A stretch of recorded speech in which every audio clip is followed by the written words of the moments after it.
Genesis chapter 12. The Lord had said to Abram, "Go from your country, your people, and your father's household to the land I will show you. I will make you into a great nation, and I will bless you. I will make your name great, and you will be a blessing. I will bless those who bless you, and whoever curses you, I will curse. And all peoples on earth will be blessed through you." So Abram went as the Lord had told him, and Lot went with him. Abram was 75 years old when he set out from Haran. He took his wife Sarai, his nephew Lot, all the possessions they had accumulated, and the people they had acquired in Haran, and they set out for the land of Canaan, and they arrived there. Abram traveled through the land as far as the site of the great tree of Moreh at Shechem. At that time the Canaanites were in the land. The Lord appeared to Abram and said, "To your offspring I will give this land." So he built an altar there to the Lord who had appeared to him.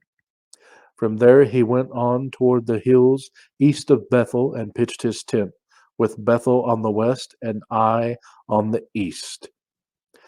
There he built an altar to the Lord and called on the name of the Lord.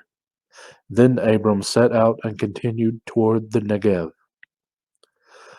Now there was a famine in the land, and Abram went down to Egypt to live there for a while because the famine was severe. As he was about to enter Egypt, he said to his wife Sarai, "I know what a beautiful woman you are. When the Egyptians see you, they will say, 'This is his wife.' Then they will kill me, but will let you live. Say you are my sister, so that I will be treated well for your sake, and my life will be spared because of you."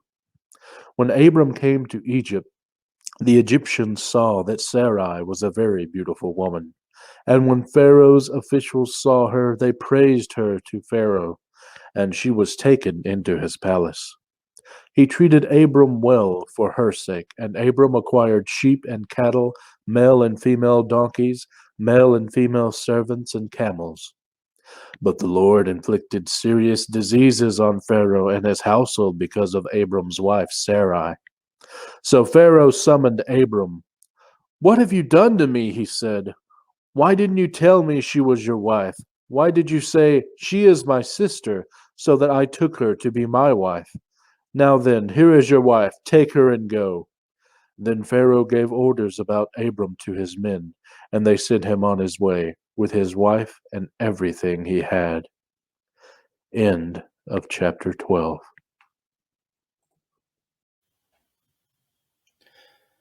Genesis chapter 13. So Abram went up from Egypt to the Negev with his wife and everything he had, and Lot went with him. Abram had become very wealthy in livestock and in silver and gold. From the Negev he went from place to place until he came to Bethel, to the place between Bethel and Ai, where his tent had been earlier, and where he had first built an altar. There Abram called on the name of the Lord. Now Lot, who was moving about with Abram, also had flocks and herds and tents. But the land could not support them while they stayed together, for their possessions were so great that they were not able to stay together. And quarreling arose between Abram's herders and Lot's. The Canaanites and Perizzites were also living in the land at that time. So Abram said to Lot, "Let's not have any quarreling between you and me, or between your herders and mine, for we are close relatives. Is not the whole land before you? Let's part company. If you go to the left, I'll go to the right. If you go to the right, I'll go to the left."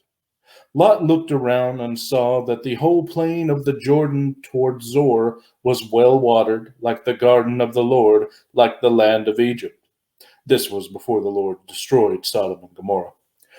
So Lot chose for himself the whole plain of the Jordan and set out toward the east. The two men parted company. Abram lived in the land of Canaan, where Lot lived among the cities of the plain and pitched his tents near Sodom. Now the people of Sodom were wicked, and they were sinning greatly against the Lord. The Lord said to Abram after Lot had parted from him, "Look around from where you are, to the north and south, to the east and west. All the land that you see, I will give you and your offspring forever. I will make your offspring like the dust of the earth, so that if anyone could count the dust, then your offspring could be counted. Go walk through the length and breadth of the land, for I am giving it to you." So Abram went to live near the great trees of Mamre at Hebron, where he pitched his tents. Then he built an altar to the Lord there. End of chapter 13. Genesis chapter 14. At the time when Amraphel was king of Shinar, Arioch king of Elasar, Kedorlaomer king of Elam, and Tidal king of Goyim. These kings went to war against Bera king of Sodom, Bersha king of Gomorrah, Shinab king of Admah, Shemeber king of Zeboim, and the king of Bela, that is Zoar. All these latter kings joined forces in the valley of Siddim, that is the Dead Sea Valley. For 12 years they had been subject to Kedorlaomer, but in the 13th year they rebelled. In the 14th year, Kedorlaomer and the kings allied with him went out and defeated the Rephaites in Ashtaroth, Karnaim, the Zuithites in Ham, the Emites in Shaveh, Kerithaim, and the Horites in the hill country of Seir, as far as El Parna, near the desert. Then they turned back and went to En Mishvat, that is Kadesh, and they conquered the whole territory of the Amalekites, as well as the Amorites who were living in the Hazion Tamar. The king of Sodom, the king of Gomorrah, the king of Admah, the king of Zeboim, and the king of Bela, that is Zoar, marched out and drew up their battle lines in the valley of Siddim against Kedorlaomer, king of Elam, Tidal, king of Goyim, Amraphel, king of Shinar, and Arioch, king of Elasar. 4 kings against 5.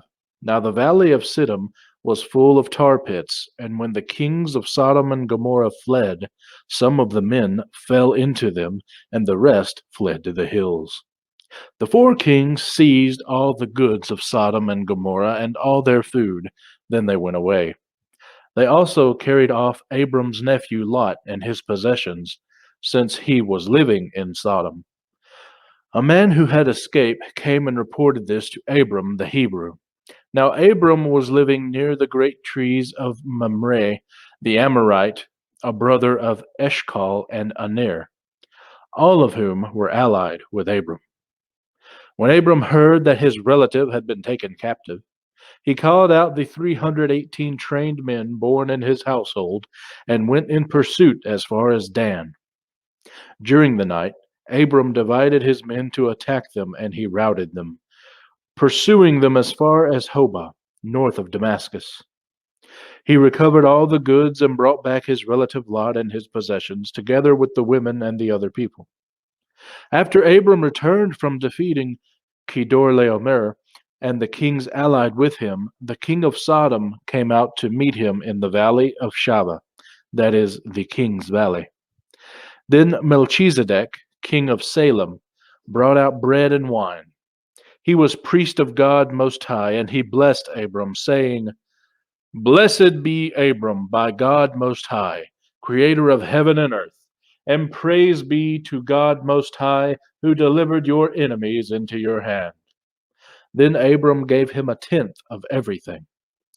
The king of Sodom said to Abram, "Give me the people and keep the goods for yourself." But Abram said to the king of Sodom, "With raised hand I have sworn an oath to the Lord God Most High, creator of heaven and earth, that I will accept nothing belonging to you, not even a thread or the strap of a sandal, so that you will never be able to say, I made Abram rich. I will accept nothing but what my men have eaten, and the share that belongs to the men who went with me, to Anir, Eshcol, and Mamre. Let them have their share. End of chapter 14. And I butchered a lot of those names. I apologize. Okay, folks, this is Genesis chapter 15, and I got a lot of weird names. Looks like at the end of this thing, so again, I apologize if I butchered them. But anyway, chapter 15. Here we go. After this, the word of the Lord came to Abram in a vision. Do not be afraid, Abram. I am your shield, your very great reward. But Abram said, Sovereign Lord, what can you give me since I remain childless and the one who will inherit? My estate is Eliezer of Damascus. And Abram said, You have given me no children, so a servant in my household will be my heir. Then the word of the Lord came to him. This man will not be your heir, but a son who is your own flesh and blood will be your heir. He took him outside and said, Look up at the sky and count the stars, if indeed you can count them. Then he said to him, So shall your offspring be. Abram believed the Lord, and he credited it to him as righteousness. He also said to him, I am the Lord who brought you out of Ur of the Chaldeans to give you this land to take possession of it. But Abram said, Sovereign Lord, how can I know that I will gain possession of it? So the Lord said to him, Bring me a heifer, a goat, and a ram, each 3 years old, along with a dove and a young pigeon.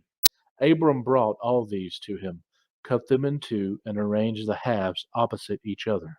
The birds, however, he did not cut in half. Then birds of prey came down on the carcasses, but Abram drove them away.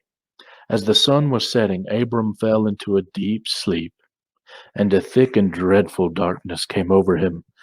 Then the Lord said to him, Know for certain that for 400 years your descendants will be strangers in a country not their own, and that they will be enslaved and mistreated there. But I will punish the nation they serve as slaves, and afterward they will come out with great possessions. You, however, will go to your ancestors in peace and be buried at a good old age. In the 4th generation, your descendants will come back here, for the sin of the Amorites has not yet reached its full measure. When the sun had set and darkness had fallen, a smoking firepot with a blazing torch appeared and passed between the pieces. On the day the Lord made a covenant with Abram and said, To your descendants I give this land, from the Wadi of Egypt to the great river, the Euphrates, the land of the Kenites, Kenizzites, Cadmonites, Hittites, Perizzites, Raphaites, Amorites, Canaanites, Girgashites, and Jebusites. End of chapter 15.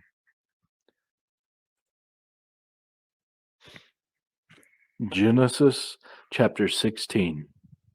Now Sarai, Abram's wife, had borne him no children, but she had an Egyptian slave named Hagar.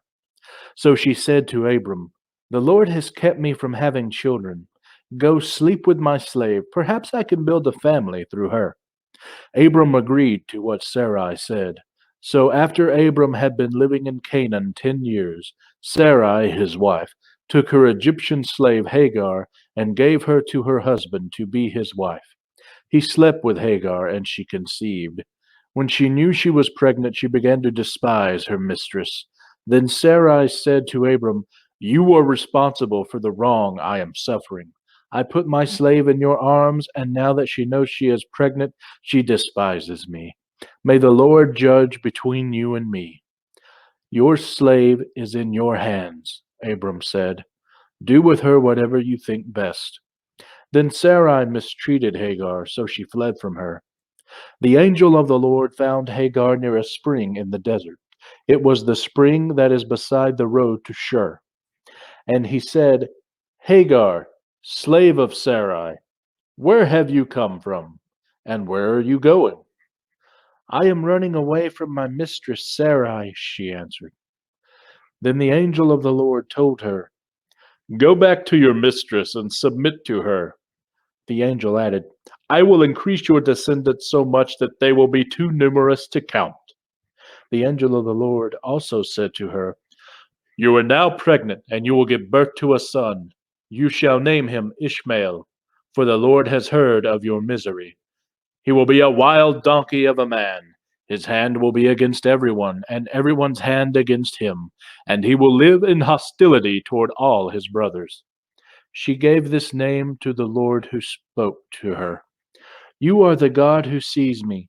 For she said, "I have now seen the one who sees me." That is why the well was called Beer Lahai Roi. It is still there, between Kadesh and Bered. So Hagar bore Abram a son, and Abram gave the name Ishmael to the son she had born. Abram was 86 years old when Hagar bore him Ishmael. End of chapter 16.